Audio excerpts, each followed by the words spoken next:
دل کے اندر موجود روح اور دل کی ترجیح۔ قرآن ہمیں یاد دلاتا ہے کہ یہی روح انسانیت کے آغاز میں پہلے انسان میں پھونکی گئی تھی۔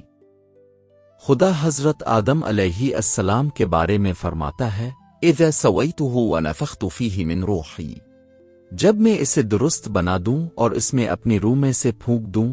سورۃ الحجر باب 15 آیت 29۔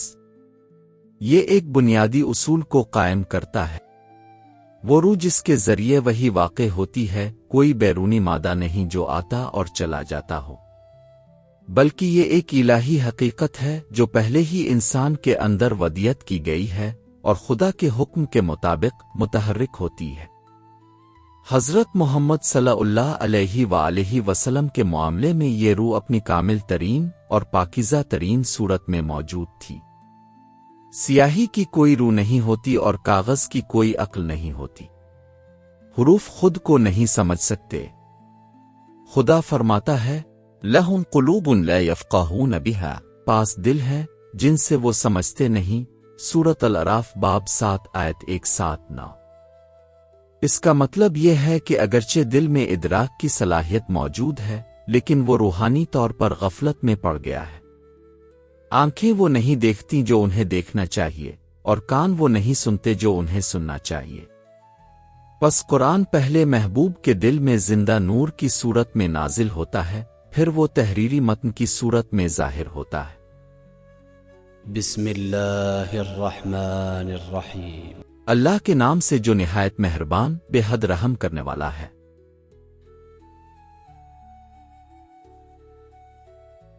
یا علی مدد کریمہ ویڈیو روح اندر اور دل کی اہمیت میں جب قرآن کہتا ہے کہ اللہ نے آدم کو کامل بنایا اور اس میں اپنی روح پھونکی، کیا یہ کسی طور پر جسمانی تخلیق کی طرف اشارہ کرتا ہے؟ مولا علی مدد کریم بسم اللہ الرحمن الرحیم۔ نہیں، یہ کمال جسمانی نہیں ہے کیونکہ ان کے پاس پہلے ہی انسانی لباس تھا۔ یہ روحانی اور عقلی تکمیل کی طرف اشارہ کرتا ہے۔ حضرت آدم علیہ السلام اس وقت کامل ہوئے جب وہ روح الہی کو قبول کرنے کے قابل ہوئے، جو نور، علم اور عقل ہے۔ قرآن یہاں اندرونی بلندی کا بیان کرتا ہے، نہ کہ جسم کی صورت بنانے کا۔ سویتہ یعنی میں نے اسے کامل بنایا، اس کا اصل مطلب کیا ہے؟ اس کا مطلب روحانیت کے درجات کے ذریعے بلندی حاصل کرنا ہے، یہاں تک کہ عقل الہی نور تک پہنچ جائے۔ کمال یہ ہے کہ انسان نور عقل تک پہنچ جائے، وہ مقام جہاں علم الہی زندہ یقین بن جاتا ہے، نہ کہ ادھار لیا ہوا عقیدہ۔ ایک حدیث قدسی میں اللہ فرماتا ہے میں نے آدم کے خمیر کو اپنے دونوں ہاتھوں سے 40 صبحوں تک گوندھا۔ یہ حضرت آدم کی اس نورانی عبادت کا تسلسل تھا جو وہ رات کے نورانی وقت میں کیا کرتے تھے، جس میں ایک خاص معنی میں دست خدا کا ذکر ہے۔ جب اللہ فرماتا ہے میری دونوں ہاتھوں سے، تو ہمیں اسے کیسے سمجھنا چاہیے جبکہ اللہ انسانی اعضاء سے پاک ہے؟ یہ بہت عمدہ مشاہدہ ہے۔ اللہ کے جسمانی ہاتھ نہیں ہوتے کیونکہ وہ شکل، سمت اور جسمانی اعضاء سے بلند ہے، اس لیے اس تعبیر کو باطنی علم یعنی تاویل کے ذریعے سمجھنا چاہیے۔ یقین کے ساتھ کہا جا سکتا ہے کہ یہ الہی عمل فرشتوں کے نزول کے ذریعے ظاہر ہوا جو اس حکم الہی کے مظہر بنے۔ یہ قانون الہی آئینہ اور مظہر کے مطابق ہے، جیسے سورج خود آئینے میں نہیں اترتا لیکن اس کی شعاعیں پوری طرح اس میں ظاہر ہو جاتی ہیں۔ اسی طرح الہی عمل کامل وسائل کے ذریعے ظاہر ہوتا ہے۔ یہ سمجھ قانون الہی پر گہری غور و فکر اور روحانی ریاضت کے ذریعے حاصل ہوتی ہے، خاص طور پر جب انسان رات کا زیادہ حصہ عبادت میں گزارتا ہے۔ حقیقت میں اللہ کا نزول جس صورت میں بھی بیان ہو، آسمانی عنایات کے عظیم اعلان کی علامت ہوتا ہے۔ آسمانی عظیم عنایت کے اعلان سے کیا مراد ہے؟ ایک مثال حکمت بھرے قرآن میں ملتی ہے اذ قال الحواریون یا عیسی ابن مریم هل يستطيع ربك ان ينزل علينا مائدة من السماء۔ جب حواریون نے کہا اے عیسیٰ ابن مریم، کیا آپ کا رب ہمارے لیے آسمان سے ایک کھانے کی میز نازل کر سکتا ہے؟ سورہ المائدہ باب 5 آیت 112۔ اللہ کی دعوت اور ضیافت یعنی الہی طور پر دیا گیا علم اس سے کہیں زیادہ وسیع اور عظیم ہے جو حواریوں نے مانگی تھی۔ جو شخص اس الہی دعوت کو قبول نہیں کرتا وہ روحانی اور عقلی طور پر بھوکا اور پیاسا رہتا ہے، دنیا اور آخرت دونوں میں۔ یہ الہی طور پر دیا گیا علم قرآن میں علم لدنی کہلاتا ہے، جو تعویل کی طرف بھی اشارہ کرتا ہے، جیسے یہاں بیان ہوا۔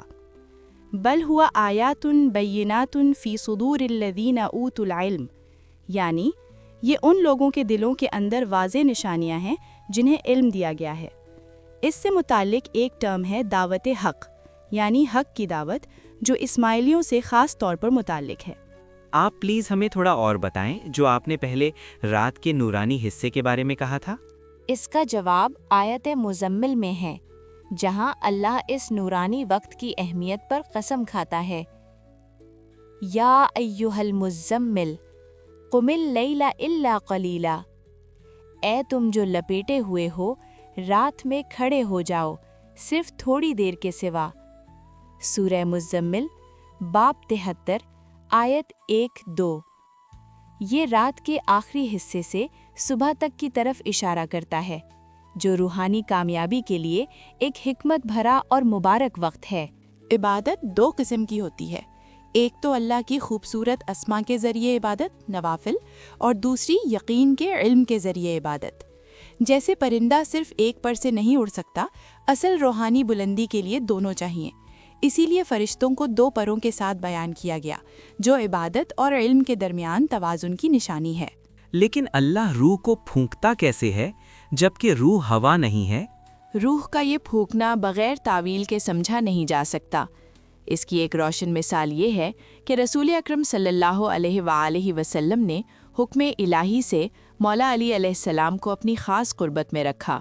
آپ نے انہیں علم اور حکمت کے اسرار عطا کیے، محبت اور شفقت دی، خدمت کے موقع دیے، انہیں اسمائے اعظم سکھائے اور اپنی سب سے مؤثر دعا سے نوازا۔ اس لیے یہاں پھونکنا سے مراد علم، حکمت اور اسم اعظم دینا ہے۔ روح جسمانی سانس کے ذریعے نہیں بلکہ ہدایت، تعلیم اور اطاعت کے ذریعے منتقل ہوتی ہے۔ پھونکنے کا ابتدائی مرحلہ اسم اعظم یا بول دینا ہے، اور آخری مرحلہ روح القدوس یا کل کی روح تک پہنچنا ہے۔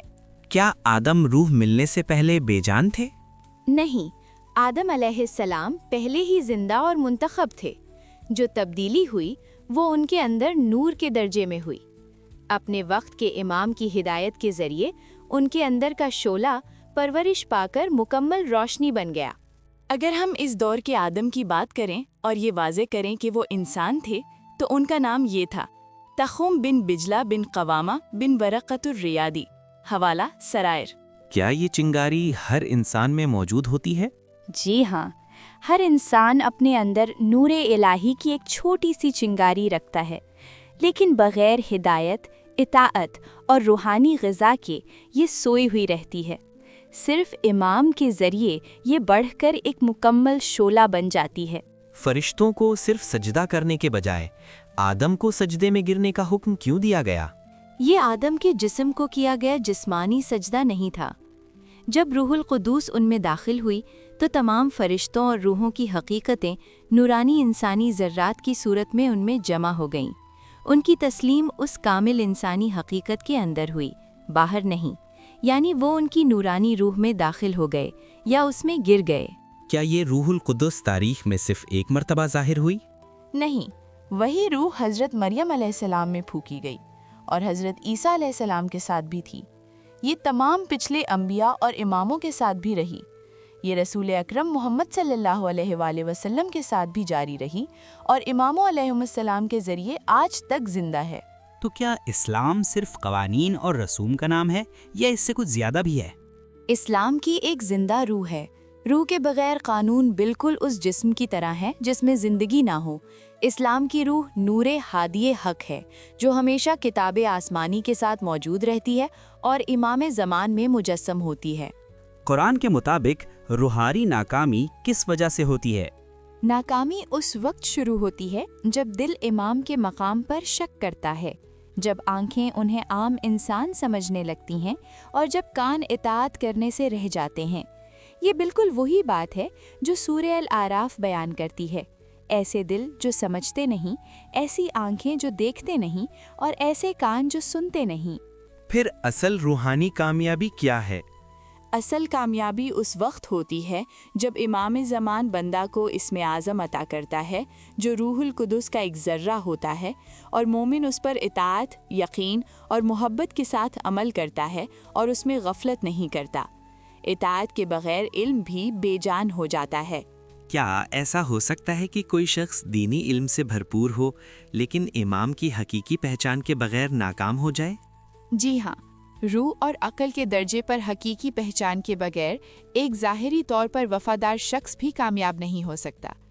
ابلیس اس لیے ناکام نہیں ہوا کہ اس نے حکم کو سمجھا نہیں تھا، بلکہ اس لیے کہ اس نے انسان کامل کی حقیقت کے تسلیم کرنے سے انکار کر دیا۔ آج بھی وہی امتحان باقی ہے۔ سوال تاریخ کا نہیں بلکہ ذاتی ہے۔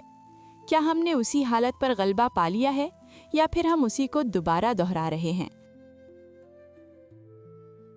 آخری تفکر، جو روح نبی آدم علیہ السلام میں پھونکی گئی تھی وہی روح حضرت مریم علیہ السلام میں پھونکی گئی، حضرت عیسیٰ علیہ السلام کے ساتھ موجود رہی، رسول اکرم محمد صلی اللہ علیہ وآلہ وسلم میں اپنے کمال تک پہنچی اور آج بھی امام زمان علیہ السلام کے ذریعے زندہ ہے۔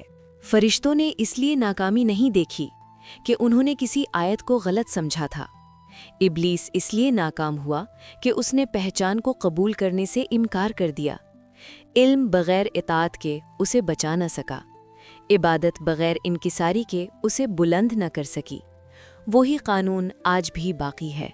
روح اب بھی پیش کی جا رہی ہے، دعوت اب بھی کھلی ہے، رات اب بھی نورانی ہے۔ جو سوال اب تک بے جواب ہے وہ قرآن میں نہیں ہے، وہ دل میں ہے۔ کیا میں واقعی اپنے وقت کے امام کو پہچانتا ہوں اور ان کی اطاعت کرتا ہوں؟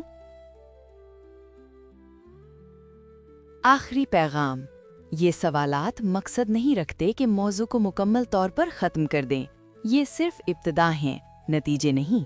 ہر دل اپنے سوالات رکھتا ہے اور تفکر اس سے آگے بھی جاری رہتا ہے جو کہا گیا ہے۔ اگر آپ کے اندر کوئی سوال پیدا ہوا ہے تو آپ اسے کامنٹس میں شیئر کر سکتے ہیں۔